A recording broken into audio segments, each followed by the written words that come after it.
नमस्कार प्रेक्षकांनो, या मालिकेच्या आजच्या जबरदस्त भागामध्ये आपले स्वागत आहे आणि त्यामध्ये अतिशय जबरदस्त ट्विस्ट आपण पाहणार आहोत. तर आता स्वानंदी समरकडे येते आणि स्वानंदी आता समरला डाएट बद्दल बोलू लागते. समर आता काही ऐकायला तयारच नसतो. इकडे आता रोहनचा पगार झालेला नसतो. रोहन फोनवर म्हणतो की सगळ्यांचे पगार झाले, माझा पगार का नाही झाला? तर तेवढ्यात अधीरा तेथे येते. अधीरा म्हणते की रिलॅक्स बेबी, तू कशाला एवढं टेन्शन घेतोस? हे बघ, तुझ्यासाठी ऑनलाईन सगळं काही मागवलंय आणि सगळं काही होईल. तर रोहन म्हणतो, "आदिला तू पैसे भरू नकोस." आणि आदिला म्हणते, की "हे बघ रोहन, ही आपली म्हणजे फक्त तुझी जबाबदारी नाही, तर ही आपल्या दोघांची जबाबदारी आहे. असं काय करतोस तू?" रोहन म्हणतो, की "मी फक्त माझ्या हक्काचेच पैसे मागतोय ना." तर आदिला म्हणते, "बेबी, मला एक सांग ना, ऑफिसमध्ये काही प्रॉब्लेम झालाय का?"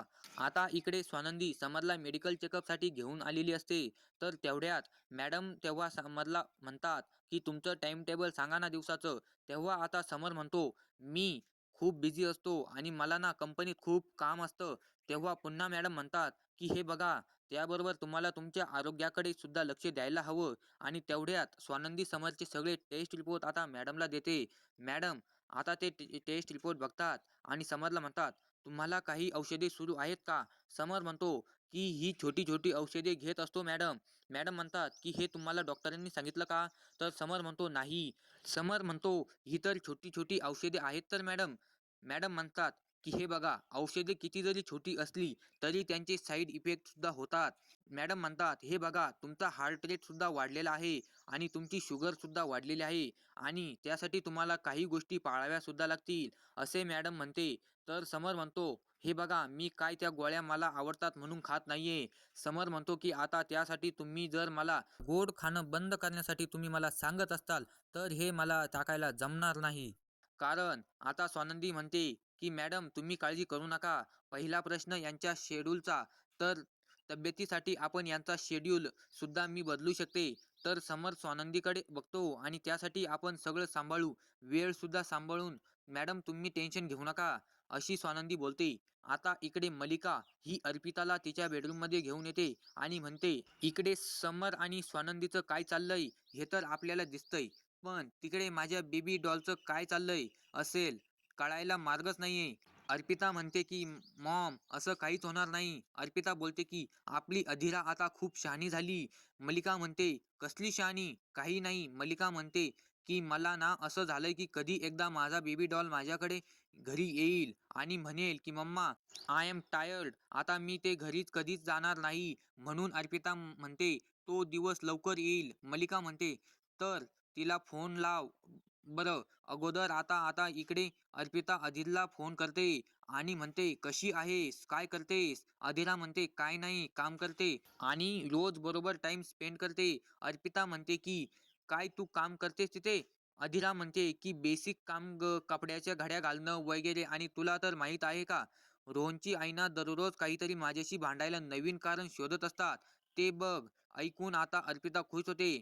आदिरा म्हणते, की "मी ना त्यांना कधी आनंदी बघितलंच नाहीये. सतत चिडचिड करत असतात." आदिरा म्हणते, "हे बघ अर्पिता, मी तुझ्याशी नंतर बोलते. आता माझा मूड नाहीये." आणि इकडे अर्पिता फोन ठेवते आणि अर्पिता खूप खुश झालेली असते.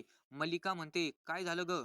तर अर्पिता म्हणते, "गुड न्यूज आहे. तिथे ना अधीरा खुश नाहीये आणि तिच्या सासूबाईने परत काहीतरी कांड केलंय." तर मल्लिका खुश होती आणि आता इकडे सगळे समरला घेऊन स्वानंदी घरी येते. आजीला तिथे घडलेली सगळी हकीकत स्वानंदी सांगते आणि लगेच आता काय पथ्य पाळायचं नाहीये, सगळं स्वानंदी आजीला सांगते. ते ऐकून आता आजी खुश होते आणि म्हणते, की "नंदू, तू पिंट्याच्या तब्येतीची किती काळजी घेतेस ग." आणि आता स्वानंदी डायट चार्ट बनवून आणलेला तो आजीला दाखवते. तेवढ्यात मलिका तिथे येते आणि तो चार्ट बघत म्हणते, की "स्वानंदी समर, हे सगळं आणि तू हे सगळं पथ्य पाळणार आहेस का?" मलिका म्हणते, की "समर सकाळ संध्याकाळ खूप बिझी असतो. त्याचे शेड्यूल खूप टाईट असते. मला नाही वाटत तो हे सगळं करेन." म्हणून हसत स्वानंदी म्हणते, "काकू मला वाटतंय ते करतील सगळं मॅनेज." आता मल्लिका म्हणते की स्वानंदी आणि समरचं नातं किती नाजूक आहे. आई आणि स्वानंदी समरसाठी किती करते, पण समर काही ऐकतो का? स्वानंदी म्हणते की या सगळ्या गोष्टी मी नात्यासाठी करत नाही, तर राजवाड्यांच्या तब्येतीसाठी करते.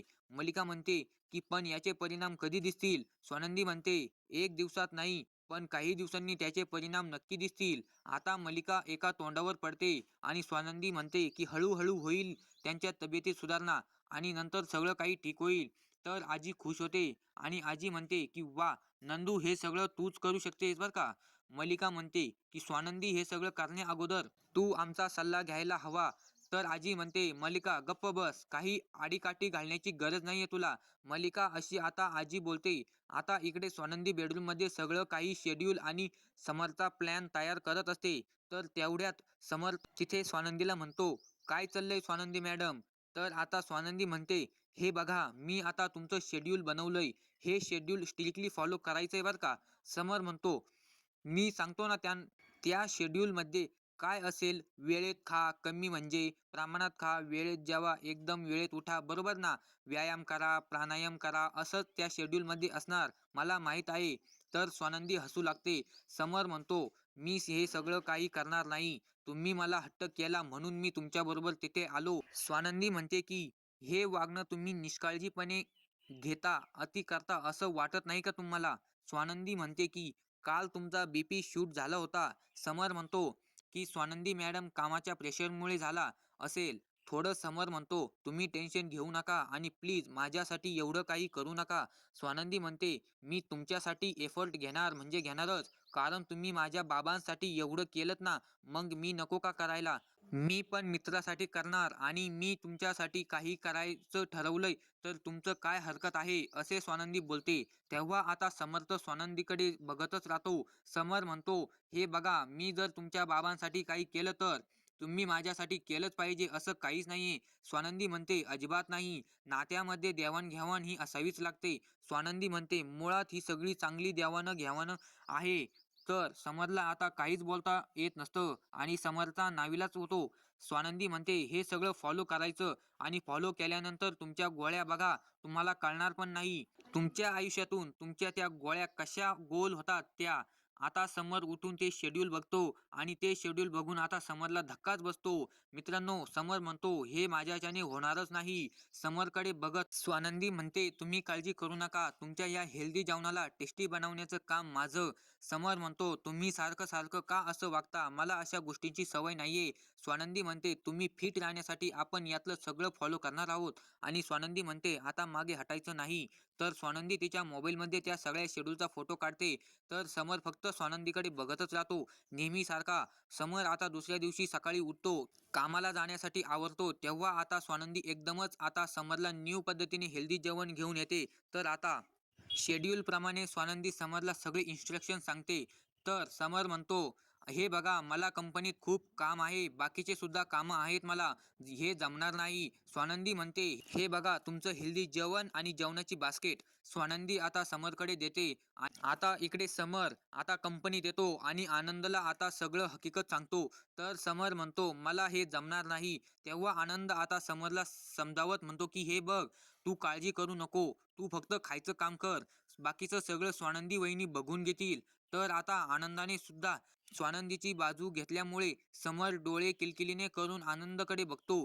तर स्वानंदीने आता समरला चांगलंच डाएट प्लॅन दिलेला असतो. आता समरच्या गोळ्याला आसमान दाखवून समरला हेल्दी बनवून स्वानंदी आणि समर दोघेही कसे एकमेकांच्या जवळ येतात आणि मलिका कशी तोंडावर आपटते हे बघण्यासाठी आणि या मालिकेच्या डेली अपडेटसाठी आपल्या चॅनलला लाईक करा, सबस्क्राईब करा.